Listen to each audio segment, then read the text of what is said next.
예, 오늘 우리 히브리서 처음 시작할 텐데요. 우리 히브리서 두 군데를 읽겠습니다. 우리 먼저 히브리서 1장 1절에서 3절 우리 같이 읽겠습니다. 히브리서 1장 1절에서 3절 같이 읽겠습니다. 옛적에 선지자들을 통하여 여러 부분과 여러 모양으로 우리 조상들에게 말씀하신 하나님이 이 모든 날 마지막에는 아들을 통하여 우리에게 말씀하셨으니 이 아들을 만유의 상속자로 세우시고 또 그로 말미암아 모든 세계를 지으셨느니라. 이는 하나님의 영광의 광채시요 그 본체의 형상이시라. 그의 능력의 말씀으로 만물을 붙드시며 죄를 정결하게 하는 일을 하시고 높은 곳에 계신 지극히 크신 이의 우편에 앉으셨느니라. 네. 예. 그 다음 우리 히브리서 12장 1절 2절 같이 읽으시겠습니다. 예. 우리 히브리서 12장 1절 2절 같이 읽겠습니다. 이러므로 우리에게 구름같이 둘러싼 허다한 증인들이 있으니 모든 무거운 것과 얽매이기 쉬운 죄를 벗어버리고 인내로써 우리 앞에 당한 경주를 하며 믿음의 주요 또 온전하게 하시는 이인 예수를 바라보자. 그는 그 앞에 있는 기쁨을 위하여 십자가를 참으사 부끄러움을 개의치 아니하시더니 하나님 보좌 우편에 앉으셨느니라. 아멘. 네, 기도하시죠. 아버지 하나님, 참으로 은혜를 감사합니다. 예수님의 복음의 사역 후에 새롭게 히브리서를 공부할 수 있는 은혜를 허락하여 주심을 감사합니다. 모든 것에 부족한 우리들이 하나님의 말씀을 깨닫고 또 공부하고 그것으로 우리들의 삶의 기쁨과 소망을 삼고자 합니다. 성령 하나님 우리들과 함께하여 주셔서 우리 모두가 이 히브리서를 통해서 우리의 믿음을 점검하고 우리의 믿음을 다시 한번 고민하며 하나님께서 주시는 은혜 속에 참된 믿음을 가질 수 있는 또 그리고 그 믿음을 살아낼 수 있는 우리 모두 되게 하여 주시옵소서. 오직 성령께서 함께 하시고 성령 하나님께서 모든 은혜를 저희들에게 허락하시고 베풀어 주시옵소서. 예수님 이름으로 기도드립니다. 아멘. 예, 우리가 지난주까지 2년 동안 우리 마가복음을 공부를 하면서 우리가 예수님의 이제 그 사역에 대해서는 굉장히 많이 우리가 공부를 했고 또 이해도 했고 또 새로운 발견도 많이 한 것 같아요. 또 중간중간에 우리가 종말에 관한 예수님의 가르침을 공부할 때는 마태복음을 또 잠깐 가서 또 몇 달 한번 생각해 보기도 했고 또 예수님의 마지막 만찬 후에 다락방 강화는 또 우리가 요한복음을 가서 또 공부를 했었고요. 그래서 우리가 예수님의 그 사역의 시작과 마지막 완성을 우리가 보았습니다. 이제 히브리서를 공부를 할 텐데요. 히브리서에서는 예수님의 부활 후에 이제 어느 정도의 시간이 지났고 눈앞에 보이지 않는 예수님을 믿어가야 하는 그리고 눈앞에 보이지 않고 들리지 않는 예수님의 음성을 바탕으로 살아가야 하는 사람들이 실제적인 아픔과 실제적인 고통을 겪기 시작했죠. 그리고 그 사람들에게 주는 강한 권면의 말씀이 히브리서라고 할 수가 있을 것 같아요. 히브리서는요, 다른 서신서들하고 달리 우리가 서신서라고 생각을 하면 누가 그 서신서를 썼고 언제 썼고 또 받는 사람이 구체적으로 누구인지를 우리가 알 수가 있죠. 빌립보의 교인들이 받았으니까 우리가 빌립보서라고 하고 에베소 교인들이 받았으니 에베소서라고 할 거고요. 또 베드로 같은 경우는 여러 지역에 흩어진 또 일일이 또 그 지역 이름을 대면서 여기에 흩어져 사는 나그네 같은 사람들에게 보내기도 했고요. 자, 그것이 왜 중요하냐면 우리가 그 서신서의 내용을 해석해 가는데 누가 썼고 누구에게 썼는지를 알게 되면 그 서신서를 이해하는데 큰 도움이 되죠. 컨텍스트가 있게 되니까요. 맥락을 알 수가 있죠. 그래서 우리가 그 본문을 해석하는데 어떤 하나의 큰 흐름을 잡을 수가 있는데 사실 히브리서는 누가 썼는지도 잘 모르고요. 구체적으로 어느 지역의 공동체에 썼는지도 확실하진 않아요. 지금 많은 그 교회 역사 공부를 하시는 분들이 몇 가지 후보를 낸 곳은 있어요. 이제 아마 데살로니가 지역 아니면 마게도니아의 빌립보 지역 정도가 아닐까라고 이렇게 좀 이렇게 많이 추려진 상태인데 여전히 확실하진 않아요. 다만 한 가지 확실한 것은 그 사람들이 어느 지역에 있는 공동체이건 간에 유대교 그리스도인들을 향한 편지였을 것이다라는 것에서는 거의 모든 신학자들이 그 합치하는 부분이고요. 또 그것은 사실 이 히브리서를 읽다 보면 크게 의심이 들지 않는 부분이기도 해요. 굉장히 분명하게 나타나 있고요. 자, 그런데 왜 우리가 보통 히브리서를 어렵게 생각을 하고 사실 부담이 많이 되는 책이기는 해요. 여러 가지 이유가 있는데 일단 히브리서에서 나오는 히브리서의 배경이 되는 유대교 그리스도인을 향했다는 것 자체가 크게 우리가 커넥트가 안 될 수가 있어요. 우리는 유대교 전통을 따르는 것도 아니고 우리가 처음부터 예수님을 믿었을 때 유대교 율법은 폐해진 것은 유대교 율법이 폐해진 것을 알고 시작을 했던 믿음이기 때문에 사실 그게 크게 와닿지가 않죠. 너무나 당연하게 와닿는 부분이고요. 또 하나는 히브리서에서 나오는 어떤 좀 신학적인 면들이 지금 우리가 현대 교단들이 믿고 있는 부분과 부딪히는 게 꽤 있어요. 우리가 어느 교단에서 어떤 교리를 바탕으로 성경 공부를 했느냐에 따라서 히브리서는 굉장히 그 믿음을 강화시킬 수도 있고 굉장히 우리를 혼란스럽게도 해요.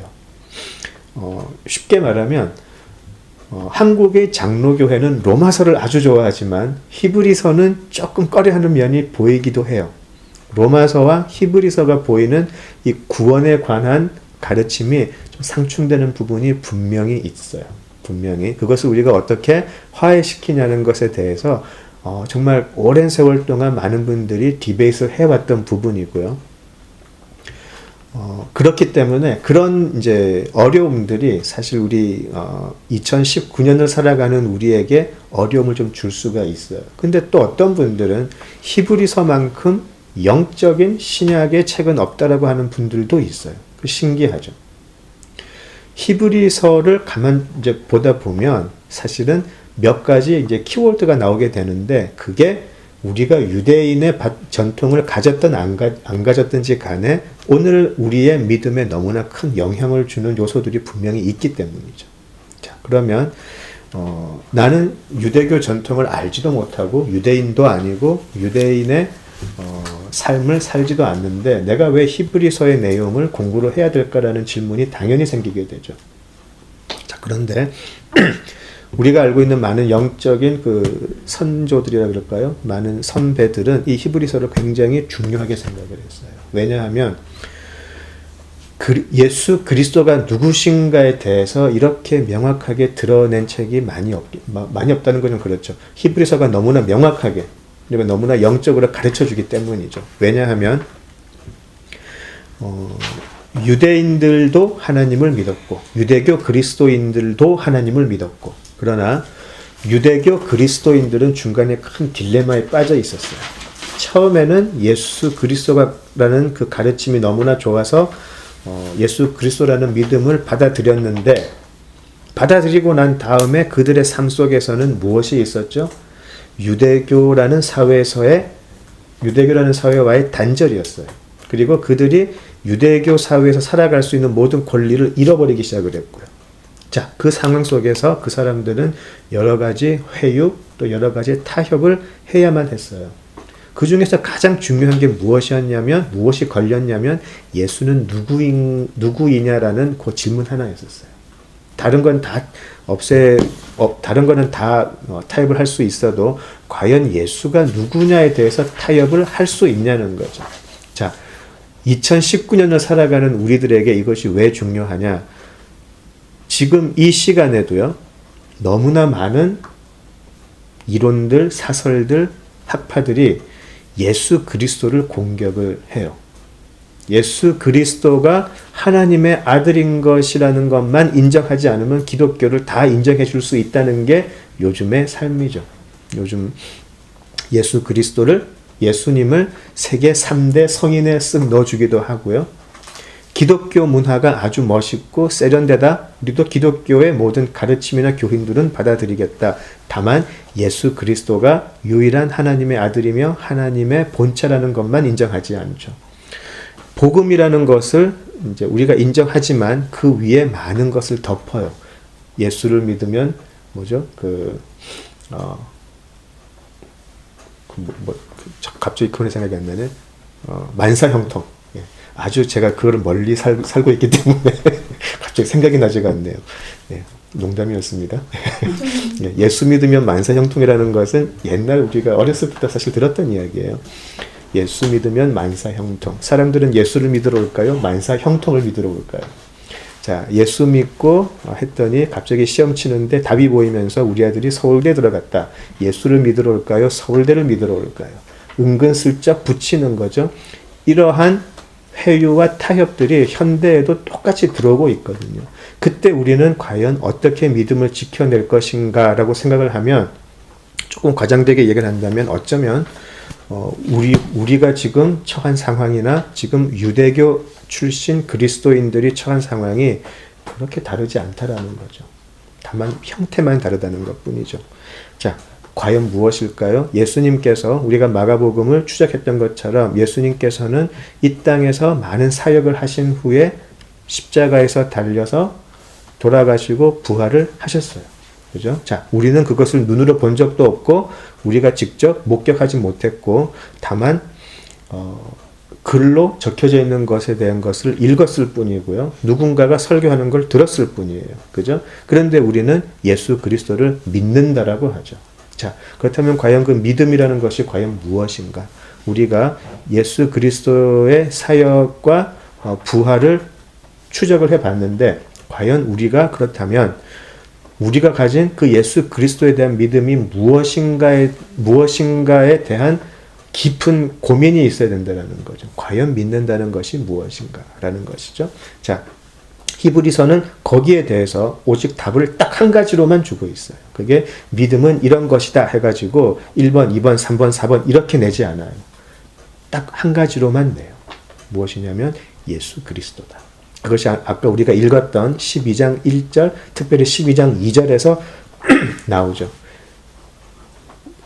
믿음은 영어가 사실은 더 맞는 말이에요. Founder and Perfect라고 되어 있어요. 믿음을 시작하신 분이고 완벽하게 완전하게 하시는 분, 예수 그리스도. 그래서 예수 그리스도가 누구인지에 대해서를 알고 있다면, 그리고 그 믿음이 우리들의 삶 속에서 실체로 펼쳐지고 있다면 그것이 온전한 믿음이다라고 하는 게 히브리서예요. 저희 집에 지금 잔디가 굉장히 좋지가 않아요. 잔디가 좋지가 않고 막 잡초도 많고 막 그런데 그 잡초를 제거하기 위해서 이제 가서 여러 가지 뭐 약을 보잖아요. 잡초 제거제를. 자, 그 많은 광고를 하죠. 뭐 뿌리면은 뭐 30분 안에 모든 잡초가 죽는다는 말도 있고 뭐 하여튼 뭐 많아요. 자, 그런데 저는 그 중에 하나를 믿고 사야 되잖아요. 그죠? 그 중에 약속하는 거 하나를 어쩔 때는 브랜드를 믿기도 하고 어쩔 때는 그 사람들의 받은 뭐 테스트 그런 것들을 믿기도 하고 하여튼 무언가 하나를 믿고 사야 돼요. 자, 그런데 믿고 샀으면 끝나는 건 아니잖아요. 자, 이 약이 약속한 것이 맞는지 아닌지를 증명을 하려면 그 실체는 언제 알게 되죠? 뿌려야 되죠. 뿌리고 나서 정말 죽어야 이 약의 실체를 알게 되는 거죠. 뿌렸더니 잡초가 더 나더라. 그러면 이거 사실 골치 아프잖아요. 그죠? 자, 저는 이 약에 대한 믿음이 있었지만 이 약의 실체는 사실 뿌려봐야 아는 거죠. 그죠? 자, 이 두 가지를 해결하기 위한 것이 히브리서예요. 우리가 믿는다라고 하는 것이 과연 어떤 예수를 믿고 있나? 히브리서에서는 그것을 길게 이야기를 해요. 너희들이 믿고 있는 천사들이라는 존재는 유대인들에게 아주 강력한 힘이 있었어요. 하나님은 볼 수 없지만 하나님을 보면 다 죽으니까 천사들은 항상 자기들과 하나님과의 사이에 메신저가 되어왔기 때문에 굉장히 실제적이었어요. 천사들은. 자, 그런데 그런 천사들보다 더 뛰어나신 하나님. 이스라엘 민족이 항상 자랑했던 게 누구죠? 아브라함과 모세죠. 자기들의 아주 민족의 그 선조. 그리고 실제로 홍해라는 바다를 건너게 했던 사람이 모세였기 때문에 자기 민족의 지도자로 아주 자랑스럽게 여겼던 모세. 또 자기들이 생각했던 성전 중심의 삶이었으니까 그 대제사장의 근본이 되는 아론. 그리고 지금 그 사람들이 목숨보다 더 귀하게 여기는 성전. 보다 훨씬 뛰어나신 예수님이다라는 것을 증명하는 게 히브리서예요. 또 하나는 자, 그런데 그런 과정 속에서 어느 틈엔가 그 믿음을 처음에는 가졌겠지만 이제 눈앞에 펼쳐지는 삶 속에서 그 믿음이 실제로 드러나지 못하고 세상이라는 실제가 더 크게 다가오면서 그 믿음을 잃고 옛길로 돌아가는 사람들이 꽤 많이 생기더라는 거죠. 물론 그 당시는 처음에 제가 히브리서를 공부했을 때는 그러니까 히브리서뿐만이 아니고 성경만 공부하면 이스라엘 사람들 참 나약한 사람이다라는 인상을 받죠. 출애굽만 봐도 답답해 미치겠는데 히브리서를 보면 이제 예수님까지 와서 믿어 놓고는 또 다시 돌아가나 참 어이없는 사람들이다라는 생각을 했는데 똑같죠. 사실 우리 역시 우리는 이 사람들처럼 드러내놓고 돌아가지 않고 교묘하게 돌아가요. 옛날 길로. 지금 이 히브리 사람들은 아마 이 편지를 받은 사람들은 예루살렘 안에 있는 유대인 그리스도인이라기보다는 그렇게 말하는 분도 계시지만 그런 분이라기보다는 지금 그 이방 지역에 흩어져 있는 유대교 그리스도인들을 향한 것이라고 다 추측을 해요. 거의 대부분들이. 자, 그렇다면 우리도 그렇잖아요. 우리도 미국에 이민을 와서 우리들의 삶의 중심이 되는 곳은 미국에 있는 이민교회잖아요. 그죠? 미국에 있는 이민교회 혹은 이민사회가 중심이 되죠. 여전히 한국의 전통을 가지고 살아야 되기 때문에.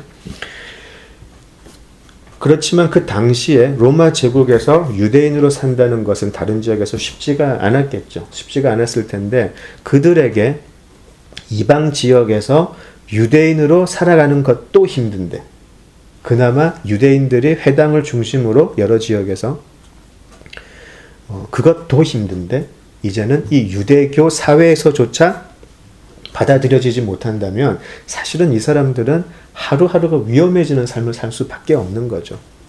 우리가 지금 처한 상황하고는 굉장히 달라요. 사실 이 사람들은 나약하다고 할 수 없는 게 매일매일 이민으로 사는 것도 힘든 세상에서 이민 사회에서조차 축출이 된다? 사실 이거는 뭐 죽음이잖아요. 근데 그런 사람들에게 이제 유대교 사람들이 계속 와서 이야기를 해요. 왜 그렇게 요란하게 믿느냐.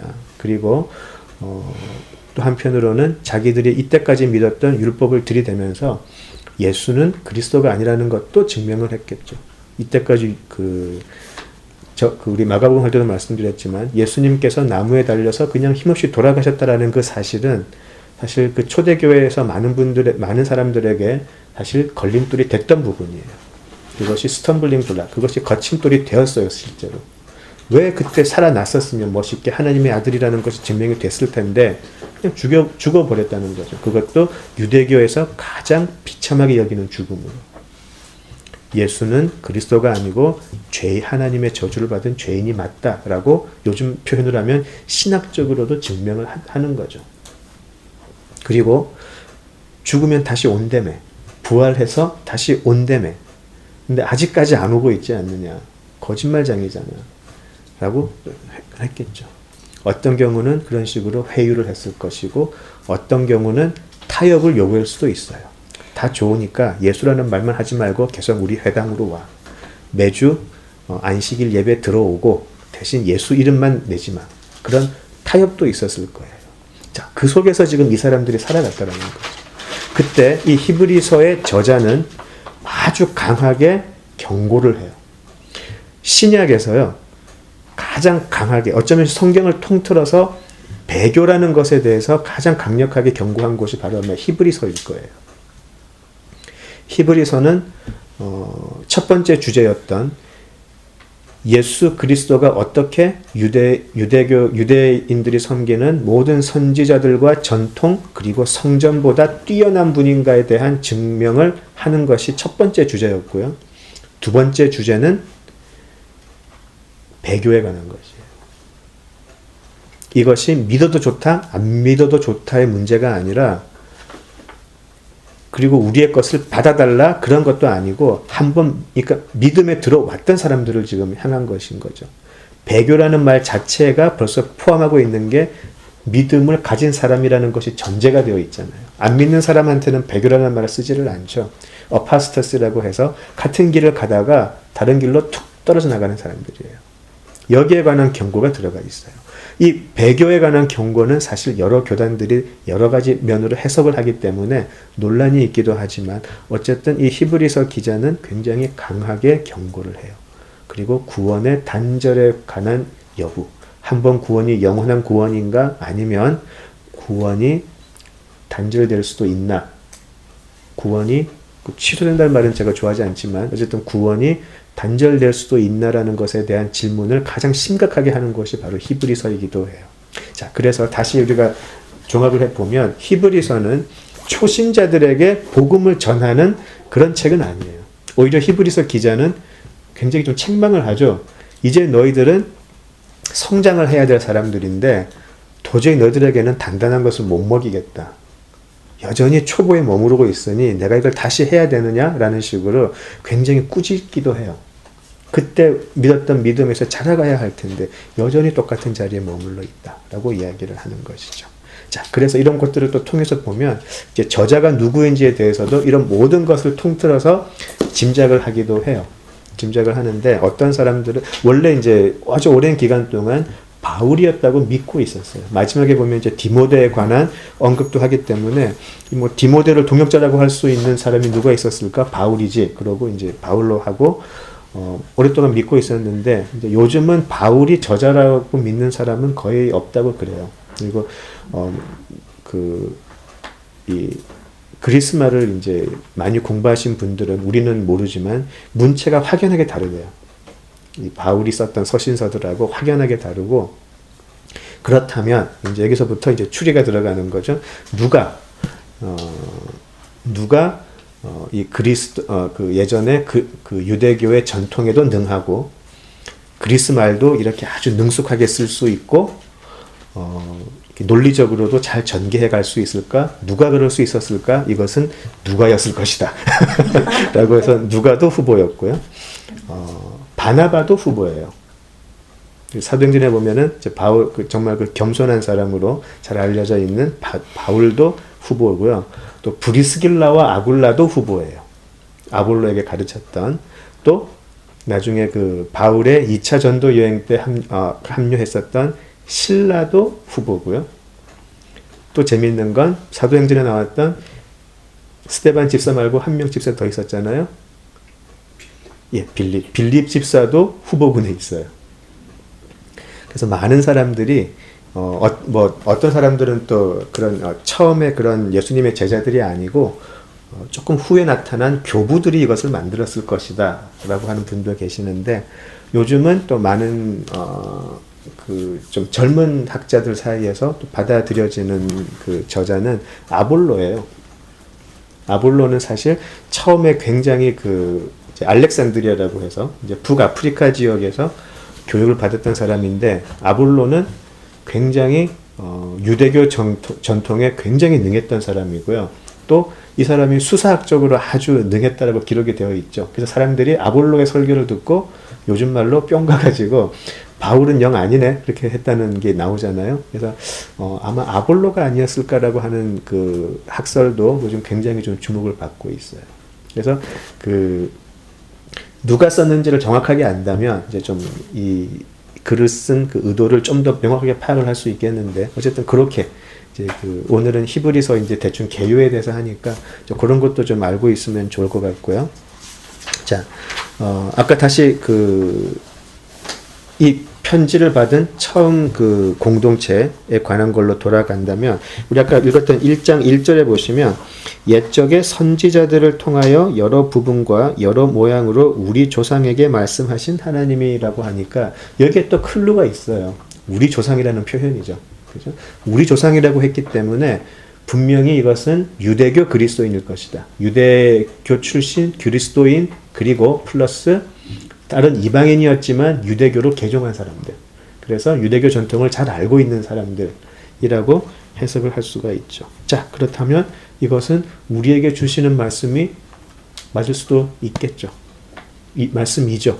우리도 그리스도의 예수 그리스도를 알기 위해서 우리도 구약을 공부를 다 한 사람들이에요. 그죠?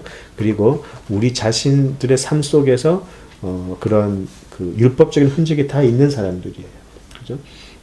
우리들의 삶 속에서 많은 어떤 고정관념이나 편견이나 선입관들이 다 지금 들어와 있는 상태로 있어요. 우리는 사실. 그것이 어쩔 때는 교리라는 것으로 나올 수도 있고 어쩔 때는 전혀 믿음과는 상관없는 개인적인 어떤 이념들이 믿음이라는 이름으로 포장돼서 들어올 수도 있고요. 우리 모두가 그런 속에서 이제 살고 있는 것이죠. 사도 바울을 가만 생각을 해보시면 사도 바울의 그 전도 여행 속에서 그리고 마지막 예루살렘 체포 속에서 사도 바울에게 실제적으로 위협을 가했던 이방인들은 몇 없어요. 그죠? 실제로 사도 바울을 쫓아다니면서 괴롭힌 것은 유대인들이었죠. 데살로니가 있다가 하도 괴롭혀가지고 배려하러 갔더니 거기까지 따라오죠, 그 사람들이 결국은. 자, 그리고 나서 예루살렘으로 들어갔더니 나중에는 그 사람들이 바울을 체포해서 막 두들겨 팼을 때 구해준 사람은 오히려 로마 천부장이었고요. 나중에 옮겨갈 때 사도 바울을 죽이겠다고 사십인 자객당까지 만들었어요, 유대인들은.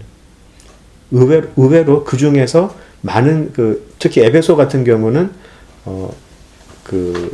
에베소 지역의 사람들이 바울을 죽이려고 할 때 오히려 이 사람은 혐의가 없다라고 풀어준 것도 로마 그쪽의 고관들이었거든요.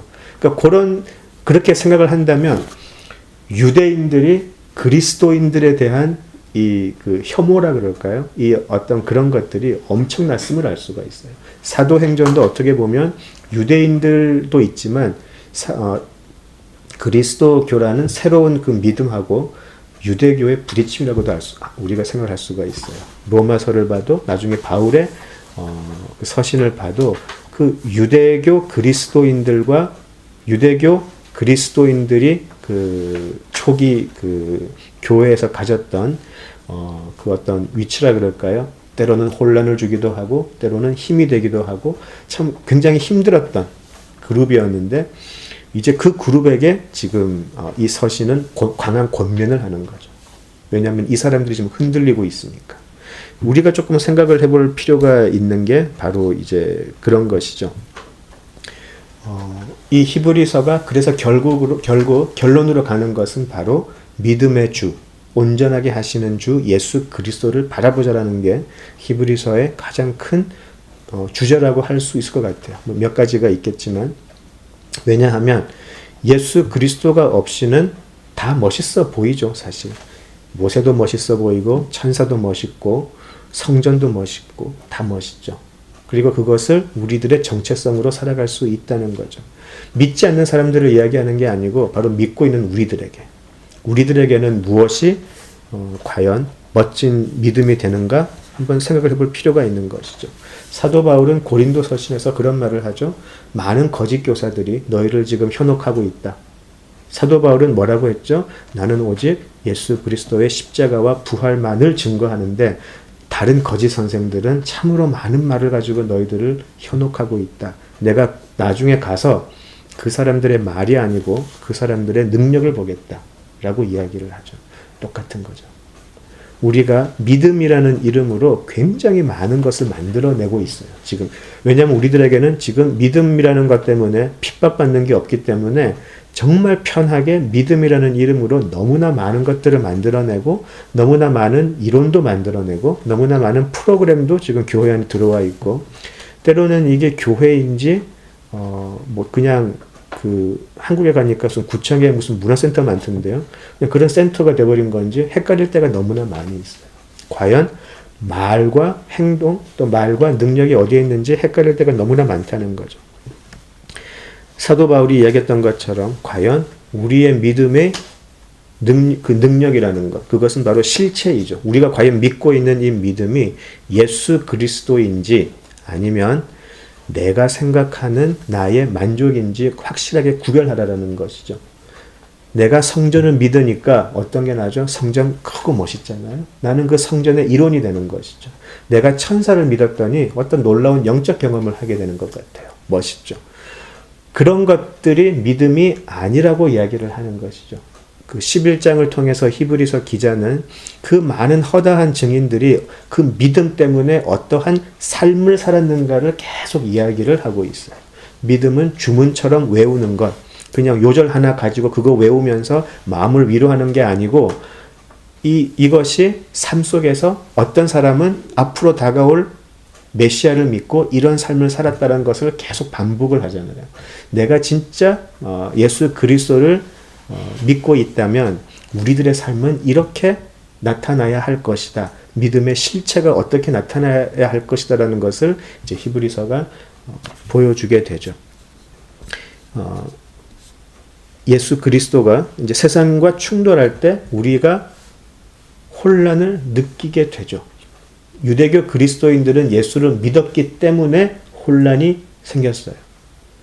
혼란이 안 생기는 경우면 우리는 좀 심각하게 생각을 해봐야 돼요. 과연 내가 세상과 같이 가고 있으면서 세상과 같이 가고 있으니까 믿음 속에서 세상과의 충돌, 혼란은 당연히 없겠죠. 근데 예수를 믿으니까 이런 혼란과 충돌이 생기더라는 거죠. 그때 우리가 생각하는 믿음의 실체라는 것은 과연 무엇인가냐는 거죠. 내가 믿고 말로 하는 것을 들고 잡초약을 뿌렸는데 오히려 잡초가 더 잘 자라고 있더라. 어쩌면 그게 우리들의 삶일 수도 있어요. 복음이라는 것을 가져다가 오히려 우리들이 세상에 가진 욕망을 더 꽃피우게 하는 것. 그래서 우리들의 삶 속에는 잡초가 더 잘 자라고 있는데 우리는 그것을 믿음이다라고 착각을 할 수가 있다는 거죠. 믿음의 실체는 무엇이죠? 오직 그 믿음을 가져서 우리 마음속에 있는 잡초를 제거할 수 있게 능력으로 실체로 나타나야 한다는 것이죠. 그게 히브리서예요.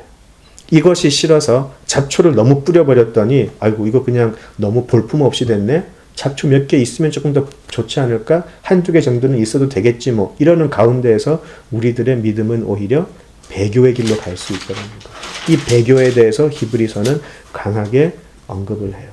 어느 정도 강하게 하죠? 두 번 기회는 없다는 식으로 이야기를 하기 때문에 굉장히 강하게 우리에게 도전을 하죠. 거기에 대한 해석은 나중에 우리가 한번 살펴보기로 하고요. 그래서 우리가 이제 다음 주가 아니네요. 예, 다음 주부터 히브리서를 이제 한 장 한 장 공부를 할 때 이것을 염두에 두고 보시면 좋을 것 같아요.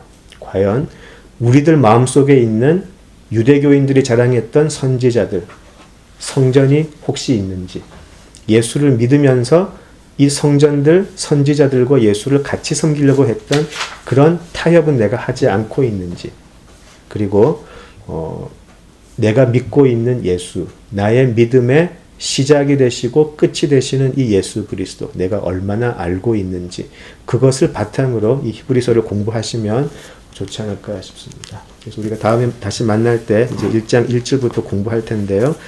공부를 하면서 우리가 마가복음에서 배웠던 예수님의 사역과 부활, 그리고 거기에 대한 믿음이 과연 실체가 어떻게 우리들의 삶 속에서 드러나야 하는지 그것을 우리 히브리서를 통해서 볼 수 있으면 좋겠습니다. 네, 기도하시죠.